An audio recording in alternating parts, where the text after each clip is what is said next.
बहुत बड़ी खबर है दोस्तों, मिलके जरा पाकिस्तानी हिंदू जो इस वक्त महाकुंभ मेले में मौजूद है उनके टेक जरा सुनते हैं। कुंभ में आने से हमें बहुत अच्छा लगा। हम थैंकफुल हैं इंडिया गवर्नमेंट के जिन्होंने बहुत अच्छा अरेंजमेंट किया हुआ था। स्टेशन से लेके यहाँ तक हमारा बहुत प्रोटोकॉल दिया गया। एक बड़ी खबर ये भी चल रही है कि महाकुंभ का मेले ने तकरीबन 40 करोड़ जो वहाँ पे एक कम्युनिटी है उन्होंने वहाँ पे गैदरिंग की है।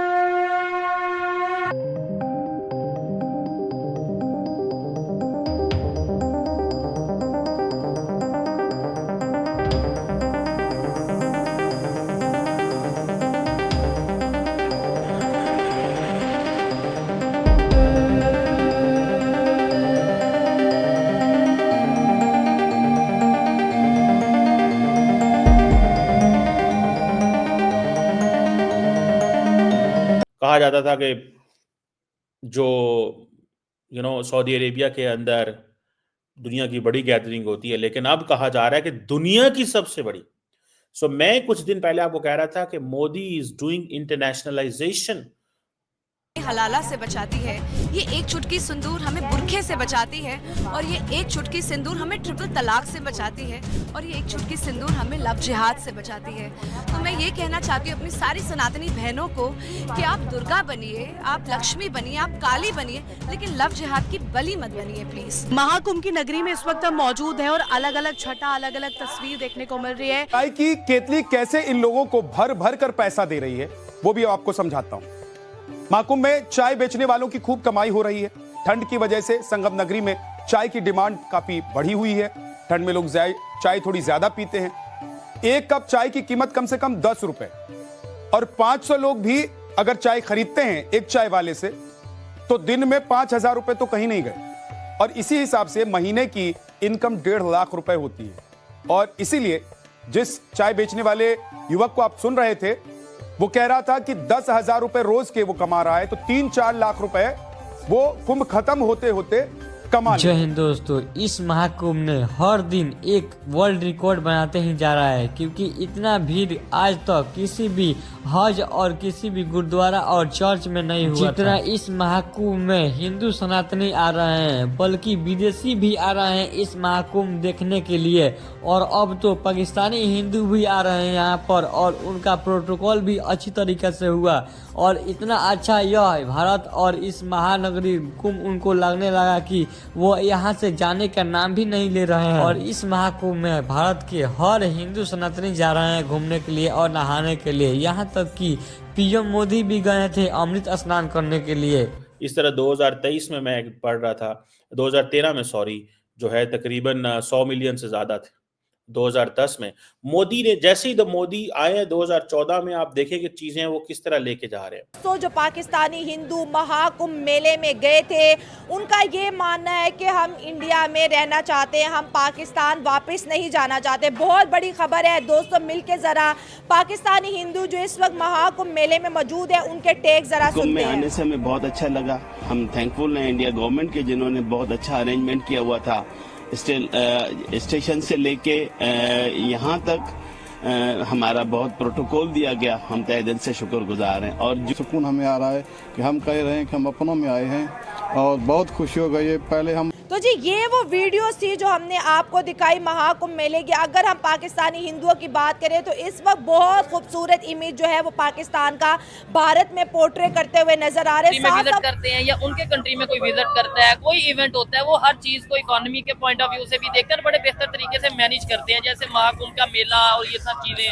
एक्चुअली ना इंडिया ने, जो मुझे लगता है तो सारी कॉलोनी, मैंने पहले भी हमारे ब्लॉग में सारी इस डिटेल में बात की थी, लेकिन इंडिया इन सब कॉलोनी में से एक ऐसा मुल्क है जिसने अपनी फॉरेन पॉलिसी को अच्छा बनाया। अच्छा। अपनी डिप्लोमेसी बहुत पीक लेवल पे गई, ठीक है, जिसकी वजह से लोग इंडिया के साथ अटैच होना चाहते हैं। दूसरा, इंडिया की कम्युनिटी भी है, पॉपुलेशन भी है, एक बड़ी मार्केट भी है, बेंगलोर है, तमिलनाडु है, टूरिज्म का कंसेप्ट भी है। तो इसलिए ना इंडिया के साथ जो या इंडिया में विजिट हो या इंडिया के पीएम का कहीं और विजिट हो, वो इसलिए देखते हैं क्योंकि इंडिया दो चीजों में बहुत तरक्की कर गया जमाने के मुताबिक। एक, आप देखें, अगर रिसर्च करें, मैंने भी बहुत ज्यादा मतलब इंडिया के बारे में पढ़ा, उसमें ये है कि एक तो उसने टूरिज्म की, तमिलनाडु देख लो या वो ताजमहल वगैरह इस तरह की जो हिस्टोरिकल प्लेसेस हैं ठीक है, उनको देख लो। ठीक है। उसके बाद दूसरी चीज उन्होंने जो अहम की है वो अपनी इकोनॉमी को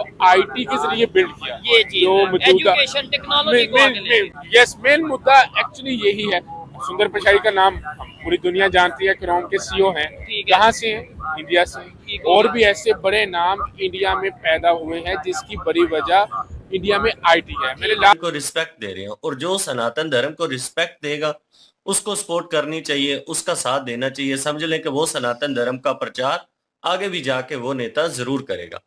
ये बात तो इनकी ठीक है, लेकिन दूसरी चीज जो इन्होंने कही है ना कि मुसलमान जो हैं, इन्होंने एक कथा बोली है, और उस कथा में इन्होंने ये कहा है कि मैं जो चीजें मैंने बोली हैं संदूर को लेकर, इन्होंने कुछ बातें की हैं, वो सब मुस्लिम के लिए नहीं है। कुछ कट्टरपंथी सोच रखने वाले जो मुस्लिम लोग हैं उनके लिए मैंने ये बातें की हैं। तो इनको काफी ज्यादा ट्रोल भी हुआ है मुसलमानों की तरफ से कि आपने इस तरह से क्यों ये बातें की हैं सिंदूर को लेकर के। सिंदूर हमें जहां से बचाता है, सिंदूर बुरखे से बचाता है, सिंदूर 3 तलाकों से बचाता है। तो इन्होंने कहा कि ये मैं सब लोगों को नहीं कह रही, सब लोगों के लिए ये मेरी सोच नहीं है। मैं सिर्फ उन लोगों के लिए कह रही हूँ जो कट्टरपंथी की सोच रखते हैं, जो दूसरे धर्मों को मतलब नीच समझते हैं और अपने आप को ठीक समझते हैं, उन लोगों के लिए।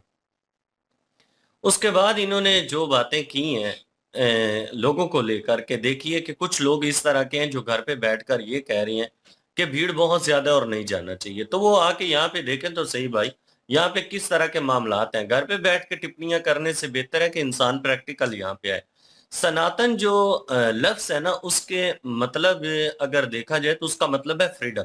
उसमें किसी किस्म की कोई पाबंदी नहीं है, कोई बाउंड्री नहीं है, आपको बाउंड नहीं किया जाता। उसमें बिल्कुल आपको आजादी है हर तरह से, बातचीत करने की भी, सवाल जवाब करने की भी, फेस्टिवल्स को अटेंड लग रही है, और कोई बीमार हो रहा है तो उसको पता ही नहीं कि लेके कहाँ जाना है। सारी एक बहुत अच्छी उन्होंने की है, मतलब इन्वेस्टमेंट कह सकते हैं।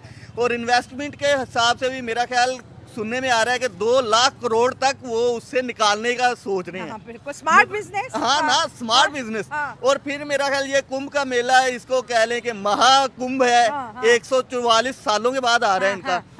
तो ये सारी चीजें मतलब एक उन्होंने इस अपॉर्चुनिटी को कैश किया है। ठीक है, मतलब उसके ऊपर इन्वेस्टमेंट की है। इन्वेस्टमेंट करने के बाद उन्होंने कहा कि भाई इससे हम निकाल किस तरह सकते हैं। स्मार्ट बिजनेस अगर कहें तो वो उन्होंने बहुत अच्छा खेला है। बिल्कुल स्मार्ट बिजनेस को जो प्रमोट भी किया। सिक्योरिटी की बात करें, 37,000 पुलिस वहां पर इस वक्त मौजूद है। और इसके साथ साथ स्ट्रीट लाइट्स की बात करें, 67,000 स्ट्रीट लाइट्स है। पाकिस्तानी हिंदू जो कि समझ ले कि आप इंडिया में है और वो पाकिस्तान को प्रेजेंट कर रहे हैं। देखिए हमारे लिए कितने प्राउड की बात है कि पाकिस्तानी हिंदू हमें इंडिया में प्रेजेंट कर रहे हैं। वरना अक्सर हमें देखने को मिलता है कि पाकिस्तानी यूथ के इंटरनेशनल कारनामे कुछ अच्छे नहीं रहते, लेकिन पाकिस्तानी इंडिया में बैठ के पाकिस्तान को भी रिप्रेजेंट कर रहे हैं और इंडिया को भी प्रेस कर रहे हैं। दोनों कौमों के बीच कनेक्टिविटी और मोहब्बत पे क्या कहेंगे? मेरा ख्याल है कि दोनों मुल्क ऑलरेडी वैसे तो बैक द डोर कभी कभी कर लेते हैं, जिस तरह हमारे पाकिस्तान में सिख आते हैं वहाँ से। ठीक है, इधर सिख आते हैं, हम भी उनको एक किस्म का पूरी देते हैं। और मेरा जहाँ तक ख्याल है कि इस चीज़ को, इस मेले से कम इंडिया और पाकिस्तान को चाहिए कि यार कुछ इस तरह के हम जो एक दूसरे की हैं इवेंट्स होते हैं, मतलब दूसरों के मुल्कों में जाके, जैसे हमारे मुसलमान भी इधर से अजमेर शरीफ और दूसरी जगहों पे जा रहे होते हैं। ठीक है, ये होते हैं छोटे लेवल पे। हमें चाहिए इसको प्रमोट करें, वो इधर आए, वो हमारा कल्चर देखें, हम उधर जाएं, उनका कल्चर देखें। और जो हमारे दोनों मुल्कों के दरमियान में एक किस्म की कह लो नफरतें हैं, उसके ऊपर मेरा ख्याल बहुत ज्यादा चीजें, जो मीडिया है दोनों का, वो मेन मीडिया जो है उसको ज्यादा उठा रहा होता है नफरतों को। जय गंगा माया, ये हेल मदर गंगा, ठीक है जी, और गंगा एंड यमुना, ठीक है जी। इस तरह के गाने गाए जा रहे थे। इसको आप क्या कहेंगे? डिवोशनल सॉन्ग कहते हैं इनको, ठीक है जी।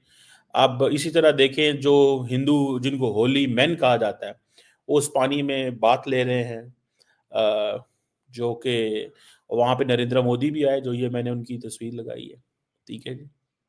अब आप देखें कि इतनी बड़ी तादाद में, जैसे मैंने बताया कि 175,000 टेंट्स थे। ये टेंट्स एडवांस बुक किए जाते थे और बहुत सारे लोग जो थे वो स्लीपिंग बैग्स लेके आए थे। बहुत सारे लोग अपनी फैमिलीज, दोस्तों के घरों में रह रहे थे, होटल्स में रह रहे थे। बहुत सारे लोग अपनी गाड़ियों के अंदर रह रहे हैं। दोस्तों यह महाकुंभ इसलिए इतना खास है और इतना श्रद्धालु जा रहे हैं क्योंकि यह फिर से वापस नहीं देखने को मिलेगा, क्योंकि 144 साल के बाद जितने भी लोग इसमें स्नान कर रहे हैं वो उसमें से किसी भी नहीं रह पाएंगे। और इस महाकुंभ में देश विदेश के लोग, यहाँ तक कि इंडिया के हर सेलिब्रिटी भी आ चुके हैं और हर धर्म के लोग इसमें स्नान कर चुके हैं, क्योंकि विदेशी जो आ रहे थे वो केवल हिंदू नहीं